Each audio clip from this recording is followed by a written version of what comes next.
যাকাত ওই ব্যক্তিদের উপরে দেওয়া ফরজ যাদের সম্পদ আছে এবং নির্দিষ্ট পরিমাণ সম্পদ আছে, বেশি সম্পদ আছে। স্বর্ণ অথবা রূপা, শুধু স্বর্ণ থাকলে 7.5 ভরি স্বর্ণ আর রূপা থাকলে 52.5 তোলা রূপা, এই পরিমাণ যদি গহনা থাকে তাহলে প্রতি বছর ওইটার যে বাজার মূল্য, বিক্রয় করতে গেলে এখন যে মূল্য আসবে সেই মূল্য অনুযায়ী শতকরা 2.5 টাকা, 1,02,000 টাকা, এই হারে যাকাত বের করে বছরে একবার সেটা গরিবকে দিতে হবে। কথা কি বুঝাতে পারছি?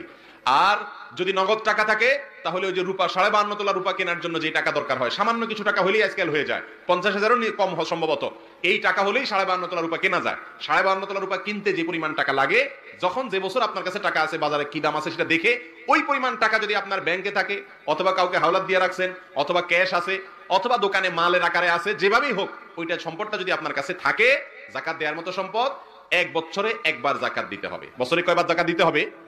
অনেক মানুষ আছেন যে আমরা মনে করি গরিব, অথচ তার উপরে যাকাত ফরজ, কারণ 52 তোলা রূপার দাম সামান্য, এই টাকা আজকাল অনেকের কাছেই আছে। এই টাকা যদি এক বছর থাকে তাহলে একবার যাকাত দিতে হয়। যাকাতটা আমাদের সমাজে খুব কম মানুষ আদায় করে, দিতে চায় না, মনে করে সম্পদ সব আমার, ভোগ করে। আসলে মরার সময় সব রাইখা কবরে চলে যায়, ঠিক না ঠিক? নিজের সম্পদের যাকাত নিজে দেয় না, সব রেখে চলে যায়। এগুলো সব ভোগ করে কারা? ছেলে মেয়েরা। ভাইরা আমার, যাকাত যদি কেউ না দেয়, আল্লাহ বলেছেন ইয়াউমা ইউহমা আলাইহা ফি নারি জাহান্নাম, কিয়ামতের দিন আপনার সম্পদকে জাহান্নামে ফেলে রেখে আল্লাহ পুড়ে ছাই করবেন না, বরং লোহার মতো এটাকে গরম করবেন, উত্তপ্ত করবেন। যার সম্পদ যত বেশি তার শাস্তি তত বেশি হবে যদি সে যাকাত না দেয়। আর ওই পাতকে গরম করার পরে তার কপালে, তার পিঠে, বুকে, তার দুই পাশে পিঠে ছেক দেয়া হবে আগুনের, সেই পাত দিয়া শাস্তি দেয়া হবে এবং বলা হবে ফাযুকু মা কুনতুম তাকনিজুন, দুনিয়াতে যে যাকাত না দিয়ে আমার কয়ে সবকাল ধরে রাখছো, গরিব দুঃখীর দাও নেই, এখন তার সাজা ভোগ করো। ভাইরা আমার, এই জন্য যাকাত দিতে হবে যাদের সম্পদ আছে। সম্পদ থাকলে হিসেব করে আলেমদের কাছে যা জিজ্ঞাসা করে আপনার সম্পদের যাকাত আসে কিনা, আসলে কত টাকা আসে, বছরে কখন আসে, হিসাব করে বের করে যাকাত দিয়ে দিবেন। আমাদের সমাজে বেশিরভাগ মানুষের জন্য যাকাত দেওয়াটা সহজ, বিশেষ করে সাধারণ মানুষ যারা আমরা মধ্যবিত্ত বা সাধারণ যাকাত আদায়কারী, অনেক বড় শিল্পপতি ব্যবসায়ী না, তাদের জন্য যাকাত দেওয়া একেবারে সহজ।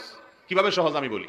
আমরা সারা বছরই আত্মীয় স্বজন, গরিব দুঃখী, আশপাশে পাড়া প্রতিবেশী টুকটাক সবাইকে দেওয়া লাগে কি লাগে না? লাগে। আজকে ভাগ্নির বিয়া, পরশু ভাতিজির বিয়ে, তরশু এলাকার একটা গরিব মানুষের চিকিৎসার খরচ লাগে, এরকম টুকটাক কাজে আমাদের সবসময় দেওয়া লাগে কি লাগে না? এই লাগাটা, এই দেওয়াটা আপনি শুধুমাত্র যাকাত থেকে হিসাব করে করে দিবেন। কোত্থেকে দিবেন? যাকাত থেকে, বাস, তাহলে হয়ে গেল। যাকাত সারা বছর ধরে দেওয়া যায়। আপনি শুধু ডায়েরিতে বা একটা খাতাতে লিখে রাখবেন যে আজকে একজন গরিব আসলো, তাকে এটা দিলাম যাকাত থেকে, নোট করে রাখেন। বছর শেষে এবার হিসাব করলেন কত টাকা দিলেন, আপনার যে যাকাত আসছে সেখান থেকে আপনি এটা বাদ দিলে হয়ে গেল। কত সহজ। অতএব যাকাত যাদের ফরজ আছে, যাকাত আদায় করবো তো ইনশাআল্লাহ। আর যাদের যাকাত দেওয়ার মতো পয়সা কড়ি নাই, 52 তোলা রূপা কেনার মতো সামর্থ্য নাই, তারা তো বাইচা গেছেন, এই ফরজ তাদের উপরে বর্তাবে না।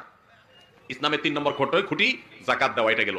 কোরআনে আল্লাহ যত জায়গায় বলেছেন নামাজের কথা, সব জায়গায় যাকাতের কথা বলেছেন। কারণ অনেকে নামাজ পড়তে রাজি আছে কিন্তু যাকাত দিতে রাজি নেই, কারণ নামাজ পড়তে পয়সা খরচ হয় না। পয়সা খরচ হয়, নামাজ পড়তে পয়সা খরচ হয়, এই জন্য নামাজ পড়তে রাজি আছে কিন্তু পয়সা দেওয়ার বেলায় নাই। বন্ধু দুই রকম, কিছু বন্ধু আছে দেখবেন, দুই রকম না, বন্ধু কয়েক রকম। কিছু বন্ধু আছে দেখবেন আপনাকে বলবে দোস্ত তোমার জন্য যদি গায়ে খাটা লাগে তো বলবা আমি একদম সারাদিন গাদার মতো খাইটা দিব, কিন্তু দোস্ত পয়সা করে চাইও না, ঠিক না ঠিক? আবার কিছু দোস্ত আছে দেখবেন বলবে যে আমি অনেক ব্যস্ত মানুষ, ব্যবসায়ী মানুষ, লাগলে 200 নিয়ে যাও কিন্তু আমাকে ডাকিও না, আমার সময় নেই। এরকম দোস্ত আছে না নাই? আবার কিছু দোস্ত আছে যারা বলবে যে দোস্ত তোমার কি লাগে সেটা বলিও, তোমার জন্য সময় দিয়েও আমি খাটতে রাজি আছি, আবার টাকা লাগলে পয়সা করেও দিতে রাজি আছি, যেটা লাগে বলবা। এরকম দোস্ত আছে না নাই? পরিমাণে কম হলেও আছে। আবার কিছু দোস্ত পাইবেন যে যারে আপনি কিছুতেই পাবেন না, তাকে কাজের সময়ও পাবেন না, পয়সার কথা বললে সে চম্পট। এরকম দোস্ত আছে না নাই? তো আল্লাহর বান্দাও এরকম 4 প্রকার। কিছু বান্দা আছে যারা বলে আল্লাহ আপনার নির্দেশ পালন করে ওয়াজ শুনতে রাজি আছি, কোরআন পড়তে রাজি আছি, জিকির করতে রাজি আছি, নামাজ পড়তে রাজি আছি, সব ঠিক আছে, কিন্তু আমার কষ্ট করে কামাই করা টাকা এটা আমি দান করতে রাজি না, টাকাটা ধরে রাখে। এরকম লোক আছে না নাই? সবকিছু করতে রাজি আছে, যাকাত দিতে রাজি না, দান করতে রাজি না। আবার কিছু লোক আছে যারা টাকা পয়সা দিতে রাজি আছে, বড় লোক মানুষ, মাহফিলে 50,000 দিয়ে দিবে, মাদ্রাসা 1 লাখ টাকা দিয়ে দিবে, মসজিদে রড কিনে দিবে, সব ঠিক আছে, মাগার নামাজটা পড়বে না, ঠিক না ঠিক? আছে না এরকম? এরা কেউ খাঁটি বন্ধু না, এরা কেউ খাঁটি আল্লাহর গোলাম না, যে শুধু নামাজ পড়ে কিন্তু টাকা দেয় না, আরেকজন টাকা দিতে রাজি, নামাজ পড়তে রাজি না, সময় দিতে রাজি না, এরা কেউ আল্লাহর খাঁটি গোলাম হতে পারে না।